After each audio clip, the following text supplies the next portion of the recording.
राहुल गांधी से 5 जुड़े ऐसे मुद्दे जहां पर उनकी होशियारी, उनकी चालाकी साफ झलकी है। जी हां, राहुल गांधी कंफ्यूज या बेहद चालाक, इन 5 मुद्दों पर उनके बदलते यहां पर जो है नजरिए को हम समझेंगे अपनी इस खास रिपोर्ट में। तब तक चलिए हमारे चैनल टीसी न्यूज चैनल को लाइक एंड सब्सक्राइब करना ना भूलें।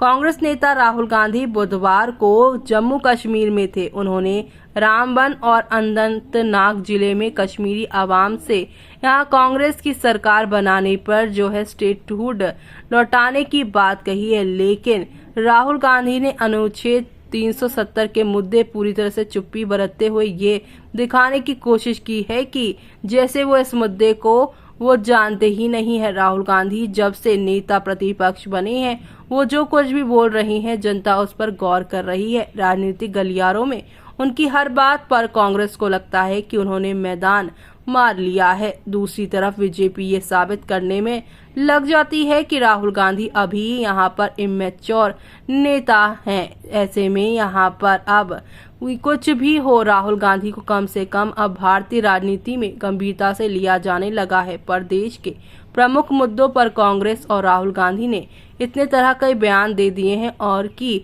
आम लोगों का समझना मुश्किल हो जाता है कि कांग्रेस किस ओर है। कम से कम इन 5 मुद्दों के बारे में तो यही सही है। सवाल ये उठता है कि राहुल गांधी ऐसा क्यों कर रहे हैं। जी हाँ, पहला ऐसा अनुच्छेद 370 पर क्यों है राहुल गांधी की ढुलमुल रवैया। जी हाँ, कश्मीर में स्टेटहुड की डिमांड करने वाले राहुल गांधी ने अनुच्छेद 2 नहीं बल्कि 317 को, यानी कि हम यहाँ पर बात कर रहे हैं अनुच्छेद 370 को लेकर मौन आम आदमियों की समझ में नहीं आ रहा है। एक हफ्ते पहले भी जब राहुल गांधी जम्मू कश्मीर के दौरे पर पार्टी नेताओं का फीडबैक लेने पहुंचे थे, तब भी उन्होंने अनुच्छेद 370 के मुद्दे पर जो है स्लाइड मोड में दिखे थे। हालांकि कांग्रेस जिस दल के साथ मिलकर चुनाव लड़ रही है, उसका इस मुद्दे पर मत कुछ अलग है। नेशनल कॉन्फ्रेंस ने अपने घोषणा पत्र में साफ कर दिया है कि अगर हमारी सरकार बनती है तो अनुच्छेद 370 और 35(1) की बहाली की जाएगी। हालांकि नेशनल कॉन्फ्रेंस किस आधार पर अनुच्छेद 370 की वापसी की बात कर रही है, वो समझ में नहीं आ रहा है, क्योंकि ये साधारण सी बात है कि केंद्र में सत्ता मिलने पर ही अनुच्छेद 370 की वापसी संभव हो सकती है। जाहिर सी बात है कि नेशनल कॉन्फ्रेंस को केंद्र में बहुमत नहीं मिलने जा रहा है। तो वहीं दूसरी तरफ बात की जाए कि सहयोगी पार्टी कांग्रेस ने 370 पर चुप्पी साध रखी है। यही कारण है भारतीय जनता पार्टी को आरोप लगाने का मौका मिल रहा है। सारा जो है आपको बता दें कि क्या नेशनल कॉन्फ्रेंस और कांग्रेस में कोई गुप्त समझौता हुआ है, क्योंकि जब 370 खत्म किया गया था, कांग्रेस इसे लेकर कंफ्यूज नहीं थी। पार्टी में जरूर 2 तरह की विचारधारा थी, पर कांग्रेस अनुच्छेद 370 को निरस्त करने का विरोध कर रही थी। पर सुप्रीम कोर्ट ने 370 को खत्म करने के पक्ष में फैसला आने के बाद कांग्रेस जो है वो कंफ्यूज है कि इस मुद्दे पर क्या रुख रखना है।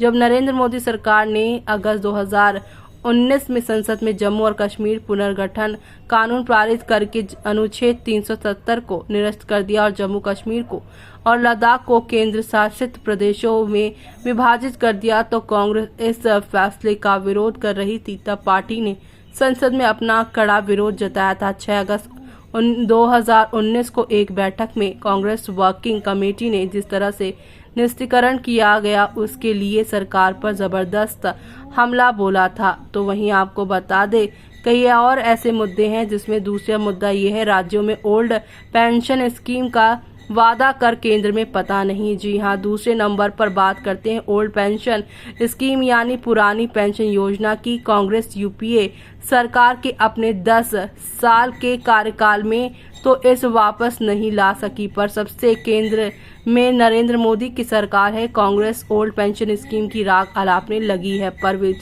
विधानसभा के चुनावों में ही कांग्रेस ये वादा करती है। हिमाचल, राजस्थान, छत्तीसगढ़, मध्य प्रदेश में 1 साल पहले हुए विधानसभा चुनावों में कांग्रेस ने अपने घोषणा पत्र में ओपीएस को फिर से लागू करने का वादा किया था, पर लोकसभा चुनावों में कांग्रेस ने जो घोषणा पत्र जारी किया उसमें कहीं भी ओपीएस की चर्चा नहीं की गई। कांग्रेस ने जिन राज्यों में ओपीएस का वादा किया, चुनाव जीत गए, वहां भी ओपीएस लागू करने में सफलता नहीं हासिल हो सकी है।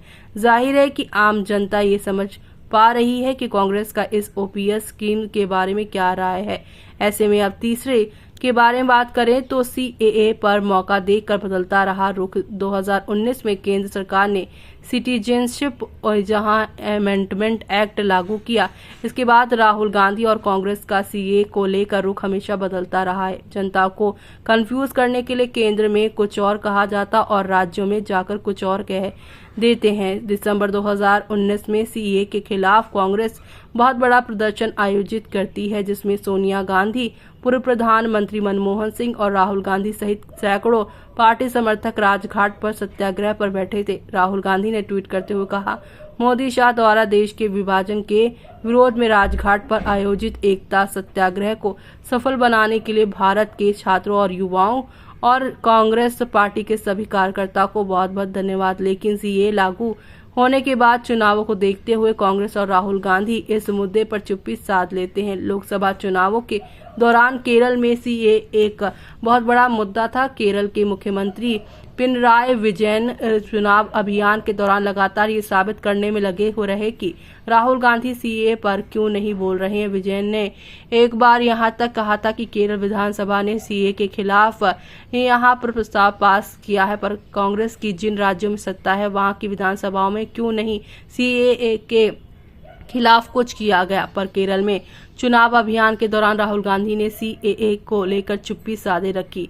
दरअसल केरल में कांग्रेस का सबसे बड़ा वोट बैंक हिंदुओं का है। बीजेपी के अभी यहां पर उभार ने होने के चलते केरल में कांग्रेस हिंदुओं की पार्टी है, जबकि वाम मोर्चा वहां मुसलमानों के तुष्टीकरण के लिए यहां पर जाना जाता है। राहुल गांधी नहीं चाहते थे कि सीएए पर बोलकर वो हिंदुओं के वोट पाने से वंचित हो जाएं। तो वहीं चौथा यहां पर यह है कि दलित सब कोटा पर राहुल का रुख अब तक नहीं पता चला है। दलित सब कोटा पर सुप्रीम कोर्ट में आए फैसले के बाद देश की राजनीति में तूफान के यहाँ पहले का भूचाल आया हुआ था। सभी पार्टियां कंफ्यूज है कि इस फैसले पर क्या रुख अपनाया जाए। सुप्रीम कोर्ट के फैसले का स्वागत करने में सबसे आगे कांग्रेस शासित राज्य तेलंगाना और कर्नाटका के मुख्यमंत्रियों ने तुरंत दलित सब कोटा यहाँ पर बनाने के फैसले का जो है स्वागत किया। इन लोगों और इन दोनों राज्यों ने यहाँ तक कह दिया कि यहाँ आने वाली भर्तियों में इस फैसले के अनुसार ही विज्ञापन निकाले जाएंगे, पर कांग्रेस की ओर से कोई ऑफिशियल स्टेटमेंट अभी तक नहीं आया है। अभी तक पार्टी विचार ही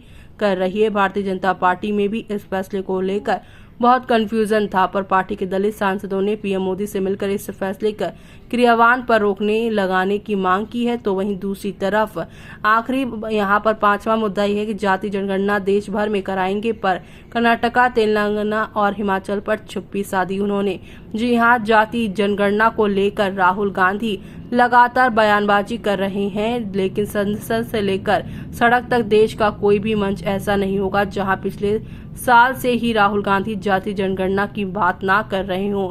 बार बार जाति जनगणना की बात करने के चलते वो इस मुद्दे के ब्रांड एम्बेसडर बन गए हैं। यहां तक कि जाति जनगणना का मुद्दा उठाने वाली मंडली बिहार के मुख्यमंत्री नीतीश कुमार, बिहार के पूर्व मुख्यमंत्री लालू प्रसाद यादव, यूपी के पूर्व मुख्यमंत्री अखिलेश यादव को भी वो पीछे छोड़ चुके हैं। पर जिस तरह जाति जनगणना के मुद्दे पर काम नीतीश कुमार ने किया, राहुल गांधी उस तरह कुछ करते हुए नजर नहीं आते हैं। देश भर में राहुल गांधी जाति जनगणना की बात करते हैं, पर जिस तरह नीतीश कुमार ने बिहार में जनगणना करवाकर वंचित तबकों के लिए कानून बनाने का काम किया, उस तरह राहुल गांधी ने नहीं किया। कांग्रेस शासित राज्यों यानी कि हिमाचल प्रदेश, तेलंगाना या कर्नाटका में कहीं भी जाति जनगणना के नाम पर कुछ भी नहीं हो रहा है।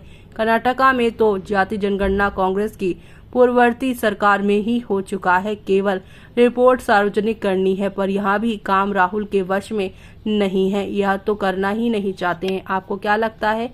हमें कमेंट बॉक्स में कमेंट करके बताना बिल्कुल भी ना भूलें आप।